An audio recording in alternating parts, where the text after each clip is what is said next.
آئین کے کچھ آرٹیکلز جو ریزرو سیٹس کو ڈیل کرتے ہیں، مخصوص نشستوں کے حوالے سے بات چیت کرتے ہیں، ان آرٹیکل سے باہر جا کر یہ فیصلہ لکھا گیا ہے. یعنی سپریم کورٹ کے آنریبل 2 جج صاحبان نے اپنے تفصیلی فیصلے میں جو اختلافی نوٹ لکھا ہے، انہوں نے اس بات پہ بھی سوال اٹھایا کہ 15 دن گزر جانے کے باوجود اکثریتی فیصلہ جو ہے وہ تفصیلی فیصلہ جاری کیوں نہیں کیا جا سکا. اور یہ بات بھی درج ہے کہ تحریک انصاف نہ اس میں پارٹی تھی، نہ درخواست گزار تھی، نہ کورٹ کے سامنے موجود تھی، نہ ان کو سنا گیا، نہ پوچھا گیا. تو کس طریقے سے نہ اس میں پارٹی تھی، نہ درخواست گزار تھی، نہ کورٹ کے سامنے موجود تھی، نہ ان کو سنا گیا، نہ پوچھا گیا، تو کس طریقے سے ان 81 ممبران کو ریلیف دے دیا گیا جنہوں نے عدالت کے سامنے کوئی ایفیڈیوٹ جمع نہیں کرایا تھا، جو عدالت کے سامنے درخواست گزار کی حیثیت سے موجود نہیں تھے، جنہوں نے کوئی اپنا حق عدالت سے مانگا نہیں تھا، اور وہ لوگ جو مخصوص نشستوں پر منتخب ہو کر اسمبلی کا حلف اٹھا چکے، ان کی رکنیت ختم کر دی، مگر اس رکنیت کو ختم کرنے سے پہلے کے جو مراحل تھے وہ قانونی طور پہ اپنی جگہ موجود ہیں. یہ کیسے ممکن ہے کہ آپ ریزرو سیٹس، مخصوص نشستوں پہ الیکٹ ہونے والی خواتین اور اقلیت ممبران کو ان کی سیٹوں سے تو آپ فارغ کر دیں، مگر ان کی حلف لینے سے پہلے، ممبر بننے سے پہلے کے جو مراحل ہیں ان کو قانونی طور پہ ایڈریس نہ کیا جائے؟ یہ بڑے اچنبے کی بات ہے، اور یہ بہت بڑا سوالیہ نشان ہے کہ آنریبل 2 جج صاحبان سپریم کورٹ کے یہ فرما رہے ہیں کہ آرٹیکل 175 اور 185 میں جو دائرہ کار، جو دائرہ اختیار تفویض کیا گیا ہے، اس سے باہر جا کر اکثریت نے فیصلہ دیا ہے. اور نہ صرف یہ، انہوں نے آئین کے آرٹیکل 51 کی، آرٹیکل 63 کی، آرٹیکل 106 کی بات کی ہے کہ یہ آئین کے آرٹیکلز کو معطل کرنا پڑے گا اس فیصلے پر عمل درآمد کرانے کے لیے. اور حقیقت بھی یہی ہے کہ یعنی وہ ممبران جو سنی اتحاد کونسل کے ممبر ہیں، وہ کہہ ہی نہیں رہے کہ ہم نے پارٹی چینج کرنی ہے. تو کیا یہ فلور کراسنگ ہوگی کہ جب وہ ہاؤس میں سنی اتحاد کونسل سے اٹھ کے تحریک انصاف کی صفوں میں بیٹھیں گے؟ کیا یہ آرٹیکل 62(1)(f) کی وائلیشن نہیں ہوگی؟ کیا آرٹیکل 63 کی وائلیشن نہیں ہوگی؟ یہ کیسے ممکن ہے کہ آپ فلور کراسنگ کریں؟ ایک پارٹی کا آپ ایفیڈیوٹ دے چکے، کیا مستقبل کے اندر بھی اس بات کو جواز بنایا جائے گا کہ جو بھی member of parliament floor crossing کرنا چاہے اور پارٹی چینج کرنا چاہے، وہ اس فیصلے کا سہارا لے کے کیا پارٹی چینج کر سکے گا؟ اور سب سے بڑی بات یہ کہ یہ 2 آنریبل جج صاحبان سپریم کورٹ کے جنہوں نے یہ اختلافی نوٹ لکھا ہے اور تفصیلی فیصلہ جاری کیا ہے، اس میں انہوں نے یہ بھی کہا ہے کہ سنی اتحاد کونسل کا وجود ہی نہیں تھا پارلیمان. سنی اتحاد کونسل کے چیئرمین صاحبزادہ حامد رضا صاحب نے بھی آزاد حیثیت سے الیکشن لڑا. اب اس پہ بھی آئین بھی کلیئر ہے، قانون بھی کلیئر ہے. آئین یہ کہتا ہے کہ وہ سیاسی جماعتیں جو پارلیمان میں موجود ہیں ان کو متناسب نمائندگی کے فارمولے کے تحت مخصوص نشستیں دی جائیں گی. اور کیا اگلا سوال یہ ہے کہ کیا سنی اتحاد کونسل کا وجود پارلیمان میں موجود تھا یا نہیں تھا؟ اس کا جواب ہے کہ سنی اتحاد کونسل کا پارلیمان میں وجود نہیں تھا، کیونکہ ان کے چیئرمین نے بھی آزاد حیثیت سے الیکشن لڑا.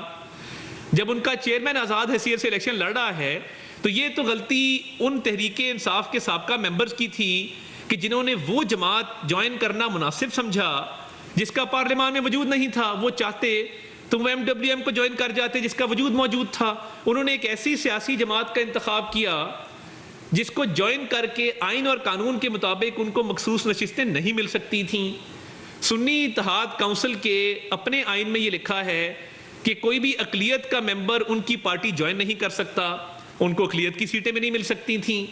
تو قانون اور آئین کی روشنی میں یہ جو 2 آنریبل جج صاحبان نے اختلافی نوٹ لکھا ہے اور تفصیلی فیصلہ جاری کیا ہے، اس نے اکثریت کے فیصلے کے اوپر بہت بڑا سوالیہ نشان لگا دیا ہے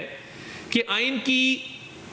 جو آرٹیکلز ہیں ان کو معطل کرنا پڑے گا اس فیصلے کو پر عمل درآمد کرانے کے لیے. اور اس کے ساتھ ساتھ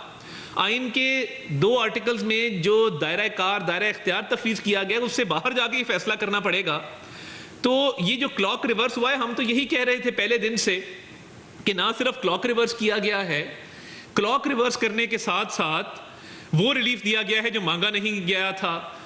اور ریلیف ان کو دیا گیا ہے جو مانگنے آئے بھی نہیں تھے. یعنی یہ 2 چیزیں ہیں, ریلیف دیا گیا بغیر مانگے, ریلیف دیا گیا وہ موجود ہی نہیں ہے, وہ ریلیف مانگنے آئے ہی نہیں ہیں ان کو ریلیف دیا گیا. نہ وہ ریلیف مانگنے آئے جن کو ریلیف دیا گیا, نہ وہ ریلیف مانگا گیا جو ریلیف دیا گیا. اب یہ آئین اور قانون کے اندر یہ چیزیں بڑی واضح طور پہ درج ہیں, اور یہ اتنے آئین کے آرٹیکلز کو وائلیٹ کر کے قانون کی ایک تاثر یہی ملتا ہے, قانونی ماہرین نے بھی اس پہ روشنی ڈالی کہ اتنے آئین کے آرٹیکلز کو وائلیٹ کرنے کے بعد, قانون کو جو ہے وہ الیکشن ایکٹ 2017 کو وائلیٹ کرنے کے بعد پھر یہ ممکن ہے کہ یہ ریلیف دیا جا سکے ایک ایسی پارٹی کو جو عدالت کے سامنے نہیں ہے, جس نے عدالت کے سامنے کوئی درخواست نہیں دی, کوئی صدا نہیں رکھی, اور کسی نے اس اقدام کو چیلنج نہیں کیا کہ یہ سنی اتحاد کونسل میں گئے تھے. یا تو اس اقدام کو چیلنج کیا جاتا کسی کی طرف سے کہ جی ہم سنی اتحاد کونسل میں گئے ہیں, اور کوئی اس کو چیلنج کرتا کہ جی سنی اتحاد کونسل میں نہیں جا سکتے تھے, تب تو ان کو تحریک انصاف کا ممبر تصور کیا جاتا, بالکل تصور کیا جاتا. اس کے ساتھ ساتھ وہ مخصوص نشستوں پہ جو منتخب ہو گئے تھے لوگ, ان کی جو حق تلفی ہوئی ہے ان کو بھی نہیں سنا گیا, نہ ان کو بلایا گیا, اور وہ تمام ممبران جو ہیں ان کا پورا پروسیس ہے, ایک شیڈول کے تحت وہ لسٹیں گئی ہیں الیکشن کمیشن میں, ان لسٹوں کی بنیاد پر ان کی شارٹ لسٹنگ ہوئی ہے, اسکروٹنی ہوئی ہے, اس جانچ پڑتال کے بعد ان کا نوٹیفیکیشن ہوا ہے, نوٹیفیکیشن ہونے کے بعد انہوں نے اسمبلی کے ممبر کے طور پہ حلف اٹھایا ہے, تو ان کی رکنیت تو ختم کر دی گئی مگر وہ باقی سٹیپس کو ایڈریس نہیں کیا گیا. تو یہ بالکل سمجھ سے باہر ہے. اور دیکھیے یہ جو آنریبل جج صاحبہ نے کہا ہے کہ 15 دن گزر جانے کے باوجود اکثریتی جو فیصلہ تھا وہ کیوں جاری نہیں کیا جا رہا, اس کا تفصیلی فیصلہ, یہ بہت بڑا سوالیہ نشان ہے. اور ہم نے جب ریویو فائل کیا ہم یہ سمجھتے تھے کہ ریویو کو بھی سماعت کے لیے مقرر کیا جائے, اور ریویو ہم نے بھی دائر کیا, مسلم لیگ نون نے, پیپلز پارٹی نے دائر کیا, اور ابھی تک ریویو دائر کرنے کے باوجود اس کو سماعت کے لیے مقرر نہیں کیا گیا. اور یہ بھی تاثر ملتا ہے کہ دیکھیے چھٹیاں دنیا میں کسی بھی کانسٹیٹیوشنل فریم ورک کے اندر کسی ادارے کی چھٹیاں نہیں ہوتی, تو یہ چھٹیوں کا بھی ایک معاملہ سامنے آ رہا ہے. اور میں یہ سمجھتا ہوں کہ جو آئینی اور قانونی نکات اٹھائے گئے ہیں آنریبل جج صاحبان کی طرف سے, ان کا ایڈریس ہونا انتہائی ضروری ہے. اور انہوں نے جو آئین کے آرٹیکلز کی کو معطل کرنے کے حوالے سے بات کی ہے کہ معطل کر کے عمل درآمد ہوگا, یہ بہت بڑا لیگل فریم ورک کے اوپر ایک بہت بڑا سوالیہ نشان ہے. تو یہ مخصوص نشستوں کے حوالے سے اس پارٹی کو جس کا وجود نہیں تھا, یہ 2 پارٹیاں ہیں, سنی اتحاد کونسل کا الیکشن میں وجود نہیں ہے, پارلیمان میں وجود نہیں ہے, اس کے باوجود جو ہے وہ کلیمنٹ تھے مخصوص نشستوں کے, اور تحریک انصاف تو سرے سے موجود نہیں تھی, نہ عدالت میں نہ کہیں اور. تو کیا اسی درخواست کے تحت اتنا بڑا ریلیف بن مانگے بن آئے دیا جانا چاہیے تھا؟ اس کا جواب ابھی آنا باقی ہے. اور میں سمجھتا ہوں کہ یہ بڑے سنجیدہ قانونی نکات اٹھائے گئے ہیں جن کا جواب بھی ملنا ضروری ہے, اور تفصیلی فیصلے کا بھی آنا ضروری ہے. ورنہ یہ جس طریقے سے یہ ایک تاثر ملا ہے ون سائیڈڈ ریلیف کا, اس سے پورے ملک میں آئین کو, قانون کو دھچکا لگے گا,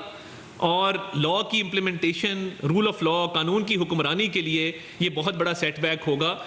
اور فلور کراسنگ لیگلائز ہو جائے گی, آرٹیکل 62, 63 جو ہے وہ معطل ہو جائے گا. تو یہ کس طریقے سے اس کو کیا جائے. اور دیکھیے ماضی میں بھی جب آرٹیکل 63A کی انٹرپریٹیشن کی گئی اس وقت یہ کہا گیا کہ ووٹ ڈلے گا, ووٹ ڈالا جائے گا, وہ کاؤنٹ نہیں ہوگا, رکنیت بھی ختم ہوگی. اب یہ کہا جا رہا ہے کہ آپ پارٹی بھی چینج کر لیں اور اس پارٹی میں چلے جائیں جس کا وجود ہی نہیں تھا, اور اس پارٹی سے اس پارٹی میں چلے جائیں کہ جو الیکشن میں موجود نہیں تھی. تو قانونی اور آئینی طور پہ سکم ابہام موجود ہے, لوپ ہولز موجود ہیں, اور یہ سپریم کورٹ کے آنریبل 2 جج صاحبان نے جو تفصیلی فیصلہ جاری کیا ہے, اس پہ میں سمجھتا ہوں کہ انہوں نے بہت ہی ویلڈ جو کنسرن شو کیے ہیں, بڑے ویلڈ نکات اٹھائے ہیں, جس کا جواب آنا جو ہے وہ بہت ضروری ہوگا. بہت بہت شکریہ.